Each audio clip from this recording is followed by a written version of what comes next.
Loyalty still holds meaning in this country. Meet John Carter, a 75-year-old rancher who was on the verge of losing everything to corporate developers. After decades of supporting the military, his final act of defiance caught the attention of someone powerful. Within 24 hours, his life took an unexpected turn. Welcome to Inspiring Stories. Let's dive in. John Carter had spent his entire life working the same 1,200-acre ranch in the heart of Texas. Unlike the massive industrial farms that dominate the landscape today, Carter Ranch was a family-owned operation that had served both the local community and the military for generations. For over 40 years, John had maintained a designated landing zone in his north pasture. Just as his father had done during the Korean War, this area was crucial for training military helicopters from a nearby base, providing pilots with a realistic environment to practice night landings and emergency maneuvers. The locals knew Carter Ranch well. When young pilots needed extra training, John would stay up late, setting up the landing lights and guiding them in. His wife, Clara, would prepare hearty meals for the crews, often saying, "You can't expect our soldiers to train on an empty stomach." Even during the busiest times of the year, John always made sure the landing zone was ready, understanding that military readiness couldn't wait for crops to be harvested. For 40 years, John had been a model citizen, never causing any issues for the county.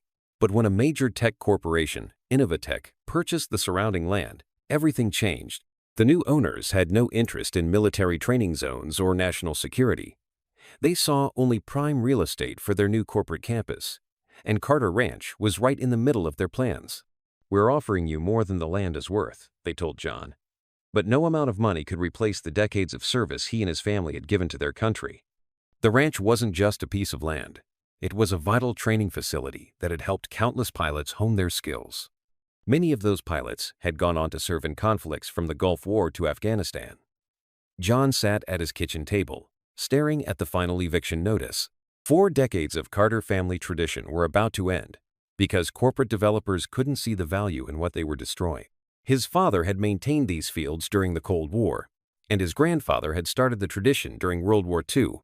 Now, zoning laws and greedy developers were about to do what even war couldn't take away the ranch.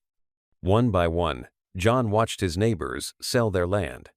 The Thompson property next door, where helicopter crews used to rest between exercises, was already marked for development. Down the road, the Martinez family had sold their 300 acres, which had once served as an emergency landing zone.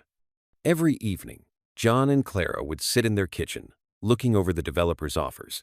"I don't understand it," John would say. "We've been helping train pilots for 40 years.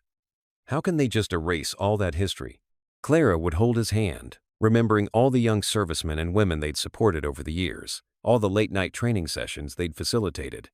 But they both knew time was running out. That afternoon, John put up a sign with trembling hands.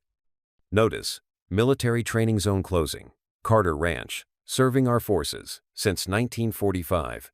Writing those words made the situation feel all too real. Beneath the sign, he added a smaller note. "Thank you for 40 years of service to our country." John didn't immediately inform the military. He continued maintaining the landing zone as he always had, but people could tell something was wrong. His usual confident posture was slumped as he set out the landing lights. His voice cracked as he radioed coordinates to incoming helicopters. A young journalist stopped by to take photos and ask about the ranch's history and its significance to military aviation training. John told her how his grandfather had first offered the land for training during World War II, how they'd supported pilots through Korea, Vietnam, and beyond. He didn't expect much from the article, just another story about progress erasing history. But something about that simple sign and the history behind it struck a chord. The photo began circulating through military circles. 4 decades of pilot training ground gone just like that.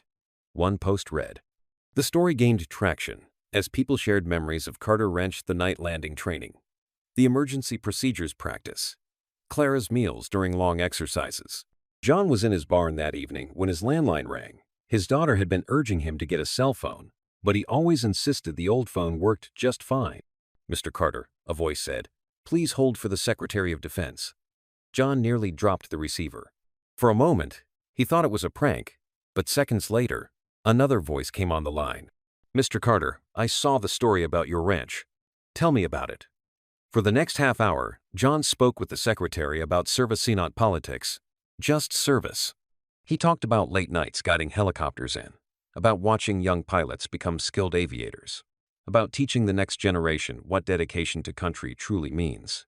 He spoke of 40 years of maintaining the same landing zone his father had marked out. "Mr. Carter," the secretary said finally, "we can't lose training grounds like yours. Give me 24 hours. John could hardly hold the phone, his hands shaking so badly. The Secretary of Defense had just promised to help save his ranch. After months of thinking, all was lost. There was hope. "Clara," he called out to his wife. "Clara, you won't believe what just happened." She rushed in from the kitchen. "John, what is it?" "That was the Secretary of Defense on the phone," he said, still in disbelief. "He saw our story. He wants to help save the ranch." Clara burst into tears right there in the kitchen. After all the sleepless nights, after watching John work himself to exhaustion maintaining those fields, finally, someone understood. The next morning, as John finished his chores, the sound of rotor blades filled the air. A Chinook helicopter appeared over the horizon, followed by 2 Blackhawks. As they landed in this training field, John noticed the markings. These weren't regular training crews, this was the Pentagon's own fleet. 2 high-ranking officers stepped out, carrying briefcases. John's heart raced. This had to be about the secretary's call. "Mr. Carter," one of them said, showing his credentials. "We're here to ensure your ranch remains exactly where it belongs, serving the United States military." For the next hour, they sat at John's kitchen table, Clara serving coffee as they went through paperwork. The officers explained how the ranch would be designated as a protected military training facility, making it untouchable by developers. The military would lease the landing zones, providing the Carters with a steady income while preserving the crucial training area. "Sign here, Mr. Carter," they said, pointing to the bottom of the document. "This ensures your ranch will continue serving our forces for generations to come." John's hands shook as he signed. After months of thinking he'd lose everything, it felt like a dream. The officer smiled as he packed up the papers.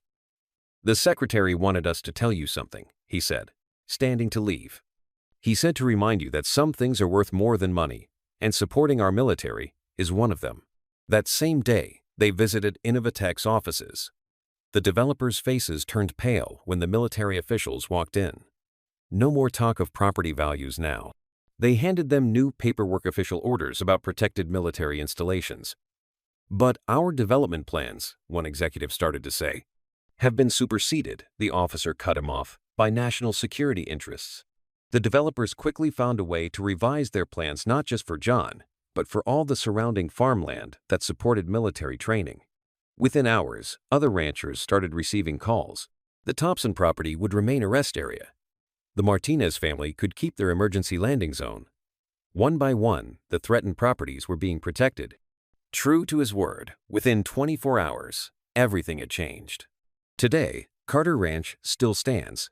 John still maintains the landing zones, though now his granddaughter Emily works alongside him, learning the family tradition. The training schedules are busier than ever, and Clara ensures every crew has hot coffee and fresh sandwiches, just as she always has. John still stays up for night training, saying the same thing he said for decades: "You can't expect our soldiers to learn in daylight only." That closing notice sign now hangs in his barn. Sometimes people ask John about the day the secretary called, but he just smiles and changes the subject. He'd rather show them the new landing lights or let them watch the helicopters practice their approaches. What happened to Carter Ranch wasn't just about saving one family's land. It showed that sometimes the most valuable things can't be measured in dollars and cents. While developers saw prime real estate, the military saw what John had known all along, that some traditions of service are worth protecting. Did you enjoy this story? If so, give it a thumbs up and hit that subscribe button for more inspiring tales like this one. Make sure to watch the video playing on your screen right now. It's one you definitely don't want to skip. Thanks for watching, and I'll catch you in the next video.